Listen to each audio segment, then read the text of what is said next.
This is Making Sense of Life and Reality. That's a good point when you're able to look at something and you're like, it's not overwhelming, but very clear for you to see what's up. Yeah. I think you're already hitting this part where you should say making sense of life and reality. Yeah.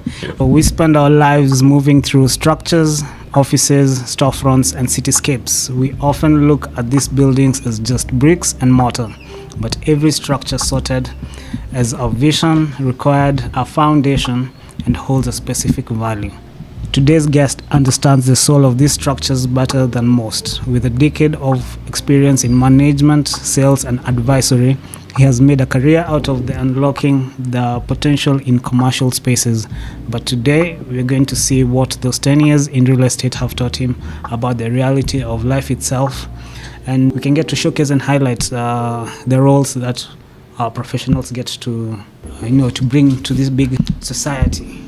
And, I feel they usually have many roles and many parts that no human being can ever play 2, 3, because you can only be here. When you're here, you're only here. Mm-hmm. You can delegate, but again, you see, you're here, not here and there. Yeah. So with that, I appreciate everybody and whatever they get to do. So today, let's get into real estate. Let's help people as they are planning their lives, as getting houses, investing, having families, raising their families, and all these opportunities have to be met well. And I really hope for people to make sense of real estate today, so that they become wiser as they are making the next step. So welcome today. Thank you. Thanks. My name is Kins Gachie. I work for a global company dealing with flex space. That's mainly in the commercial industry, but my experience has been in commercial properties, sales, letting, management. But I've still been exposed to a lot more in real estate in terms of valuation, in terms of sales and letting, advisory, feasibility studies here and there. Pretty much, that's it. And I'm in the flex space industry, flexible workspace industry. Awesome. But they've just seen this HQ on the other side. Yeah, we're actually sitting in a HQ. Are you? Okay, This awesome. is a HQ. Yeah. That's also another HQ. So it's part of the network that I set up. Amazing. Amazing. Hey, welcome today. So, Kins, it's great to have you. You spent a decade looking at properties and seeing potential where others might just see an empty lot or a rundown building. How has that real estate lens changed the way you view people and their personal potential? So it's quite interesting. It's actually influenced a lot of what I do in life. Amazing. Not just work-wise, but how I approach a lot of things. Now, in terms of how it has influenced how I see people as well, is I take time with people. Mm-hmm. Real estate, getting into real estate is a long-term game. Awesome. Yeah, it's not about quick cash, but you need to take your time with people. You need to take your time with anyone that you interact with. Yeah. And that has helped me understand people better. Even establishing partnerships with people, getting to talk to guys, getting them on board on what you're trying to pitch to them, for sure, or you're trying to talk to them about. You need to take time. For sure. And when you take time, you get to ask the right questions. Awesome. Yeah. Yes, you might not have them at first, but then you build on it as you carry forward. Yeah. So in the same way with now people, I don't always take people at face value. I take my time with them just to understand how we're going to interact. For sure. Yeah. I usually say people are very complex. To an analogy I usually imagine us as being like planets. Because if you've lived so many days of your life, just one day, 7 days, 1 month, 1 year, we are over 30. So with that, I usually see so many components in between, and just with anybody, even in the same household, brothers, sisters, it's just so many different dynamics that usually come about, as much as in the same space. You go to the same school, you're in the same house, but still find two different people. Yeah. So can you imagine now the whole world, how much more complex it is? So definitely, I think I'm already picking that up. Making sense of life and reality it's really hard to take things on face value, because there are so many other unseen things that we collect to be who we are. Yeah. 10 years in an industry, in any industry, is a milestone. You've seen markets rise and fall. In real estate, the foundation is everything. Looking back at your own early years in the industry, what was the hardest part of building your own professional foundation, and what gems did you pick up during those first few years? I'd say having the right guidance to know which direction you want to take has been the toughest part. So in real estate, there's a lot more than just what people see, buying and selling. Because the moment you tell someone I'm in real estate, they think, oh, so if I want to buy a property, I come to you. If I want to sell my property, I come to you. That's only one part of it. And being a professional, there's a lot you need to learn for you to get to that point where you are a consultant, essentially. So knowing where to go or how to go about it was part of the toughest items, and so I picked that up from my peers, and I was fortunate enough. My peers are very proactive. Guys are in different industries, guys are in different companies, and we used to keep in touch a lot. We talk about what we do and how we're going about it. So if we had someone to guide us very well on that front, yes, then it would make it much easier. But then now you have to figure it out yourself and make mistakes.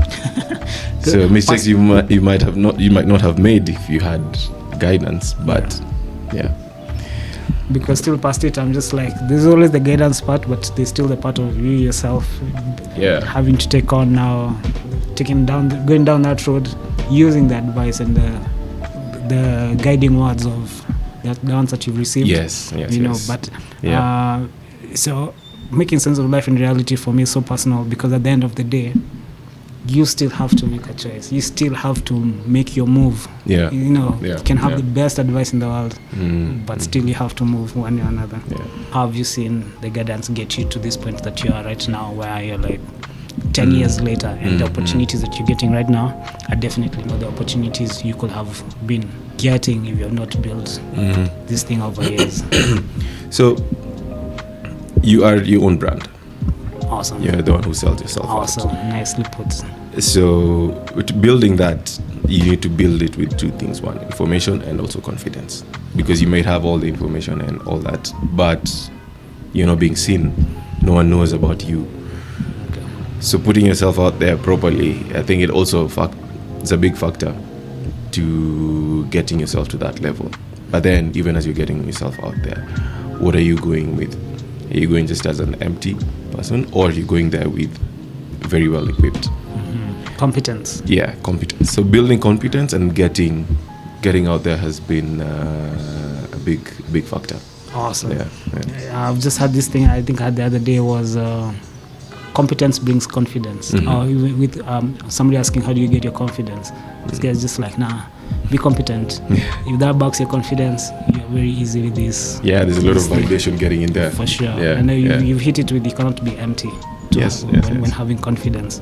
Amazing. You specialize in commercial real estate, which is high stakes and highly logical. Does that logic ever clash with the reality of human emotions when you're trying to close a deal or build a partnership? It does, especially because when you're dealing with people who've invested in property, they're very emotional about what they invest in. For sure. And there are certain expectations that they have about how their property is going to perform, how it's going to look. Particularly in performance is where there's a big disconnect, because they're passionate about one thing, but the reality is a different thing. The reality is tied to logic. Yeah. You can never separate those two. For sure. And now dealing with emotions is another thing you need to learn all through. And it's been an interesting journey. I bet. Yeah. And dealing with deals, and these are deals that are of different values. One can be looking at $1 billion, others can be a small deal, just a tenant getting on board to a certain space, and all these will come with a lot of a very different emotional backing. Definitely. So setting the expectations right at the point when you're talking to these people, and having to try to sort of bring the logical reality back home, but bring it properly. I think it's been a learning curve. Oh, for sure. Yeah, for sure. But I think there is a clash, and part of the things I've learned to also deal with is how do you tie those two, how to tie them together for sure perfectly. You have to merge them. I mean, you'll never achieve perfect, but there's always the ideal, and then there's the good. The ideal is platinum standard, but then the good is what you can work with. For sure. Yeah. For sure. And by the way, you'd said people only get to imagine a real estate consultant or person will just buy and sell more or less properties.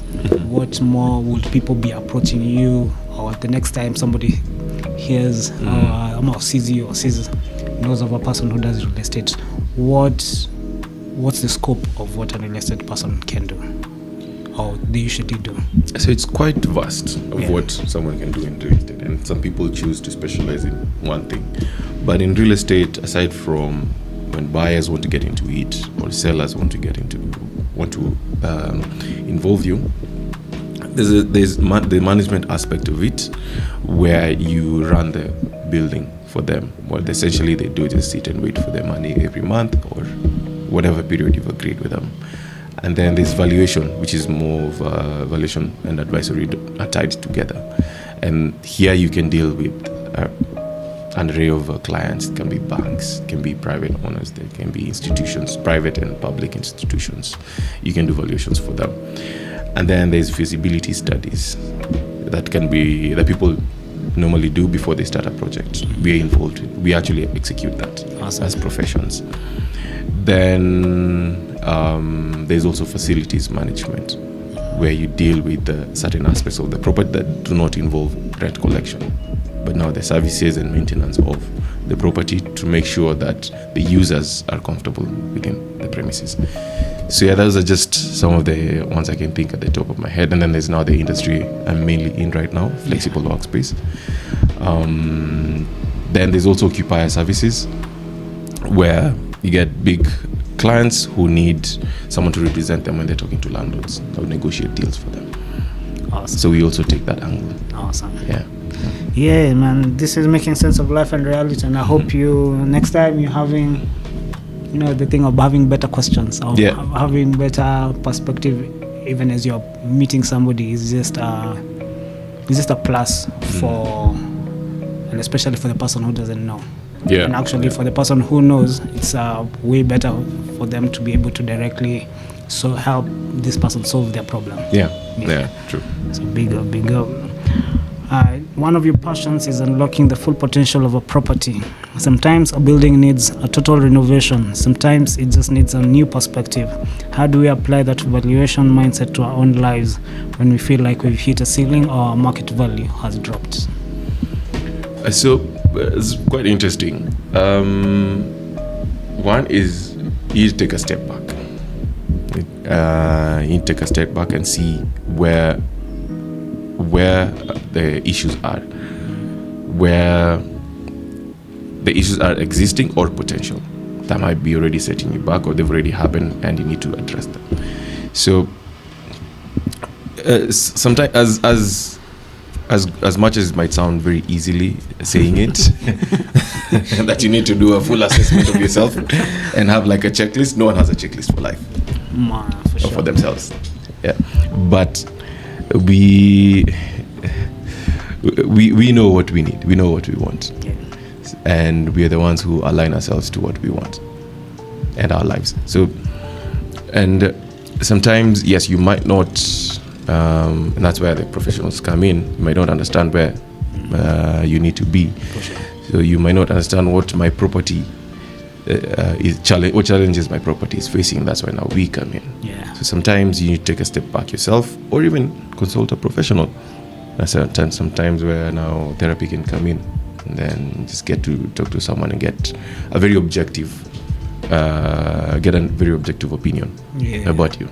Man, what parts of life do you think you've solved like that? You've gotten that that part you're like, hey man, last week I was just dealing with this issue. Now this week looks like I need to apply that here in my home, or here with my friend, or here with the next person, to be like, about like getting external help.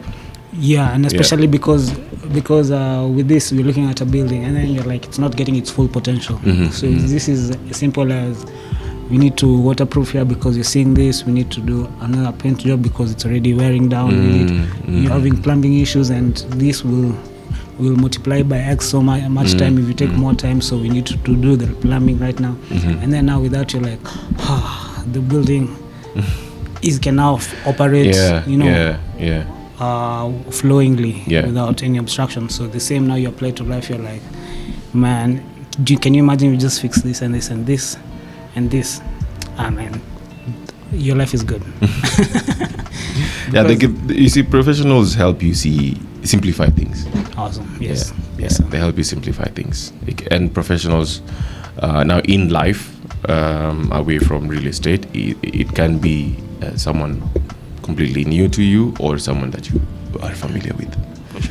They can give you a better assessment of you than you can. Oh, have you ever had something as you're passing somewhere and you're just like,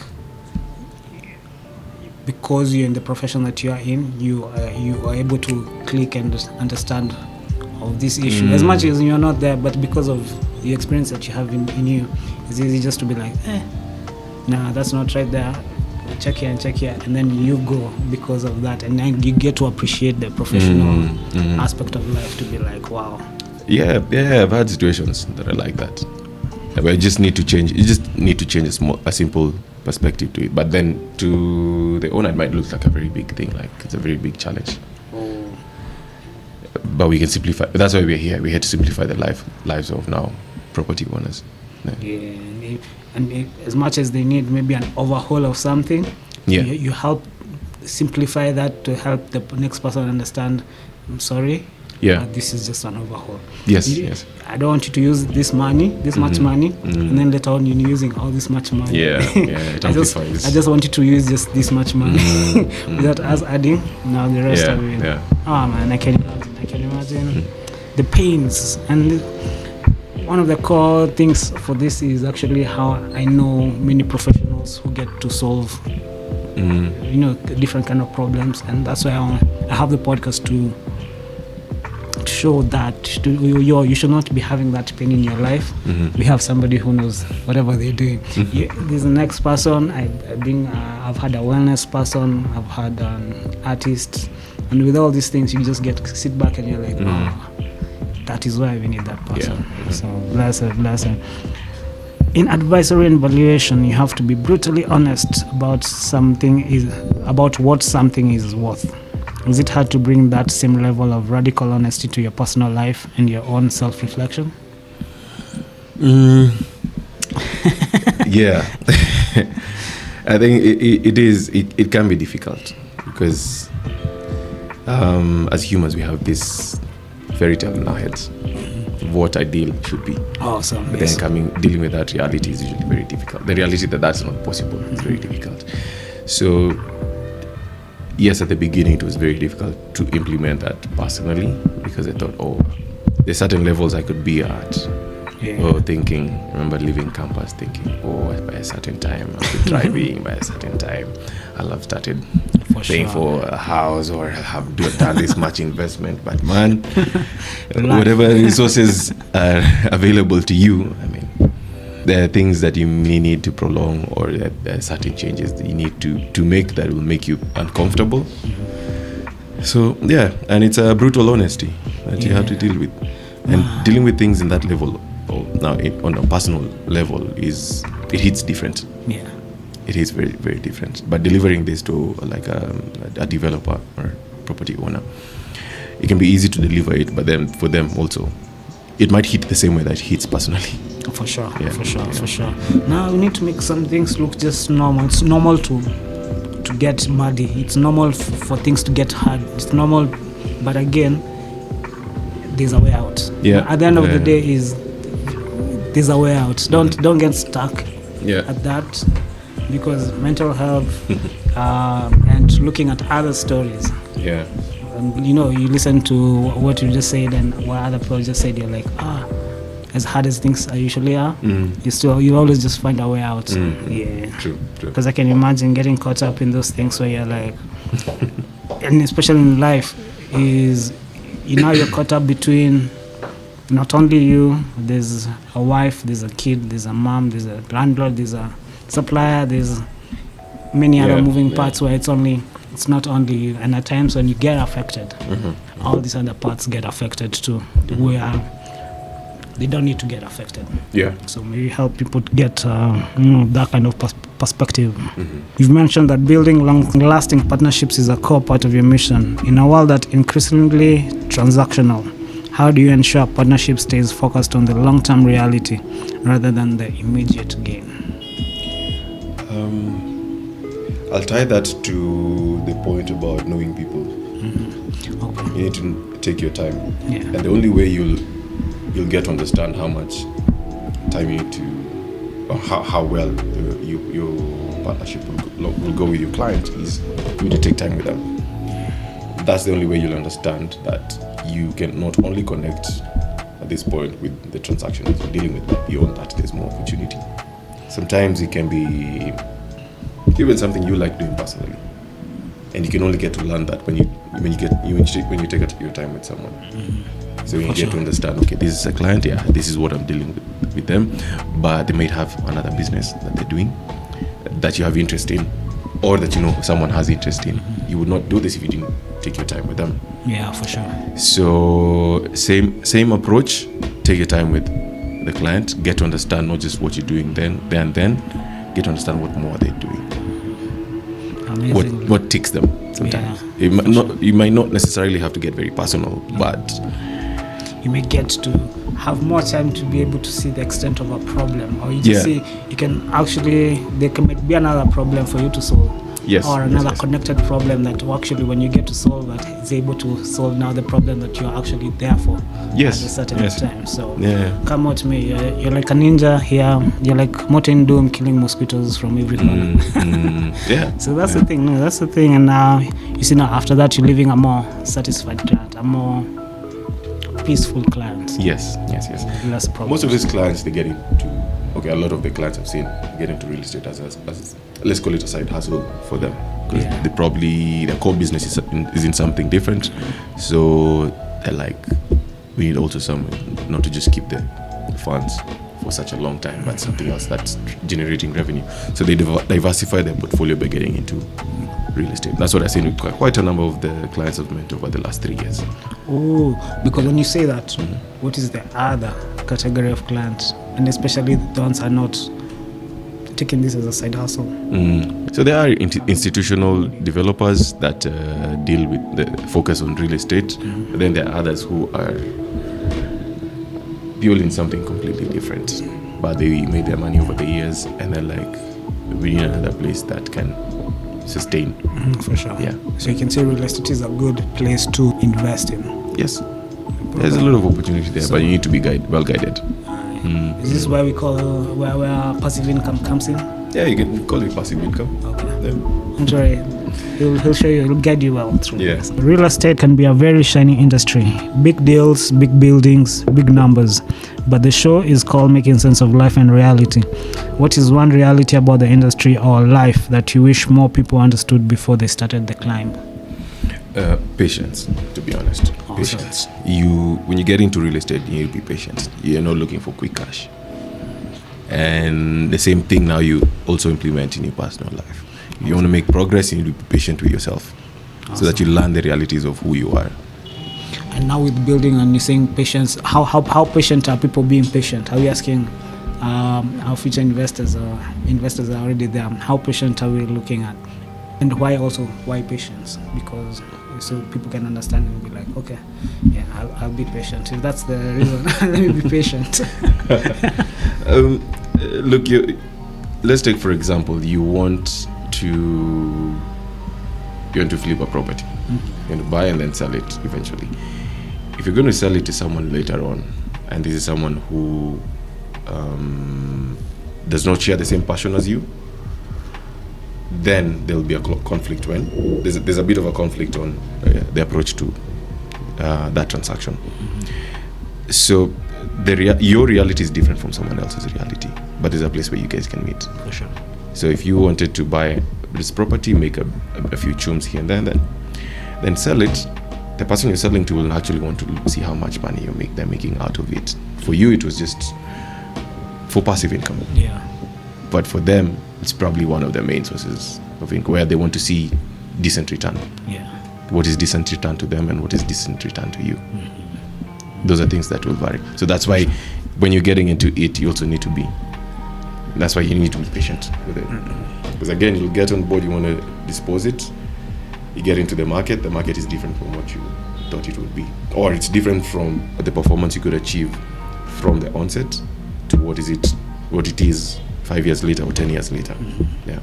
Oh, and I like when you say 5 years, 10 years later. So for timelines, how are we looking at that? Or like, you know, if somebody just come like a young person, and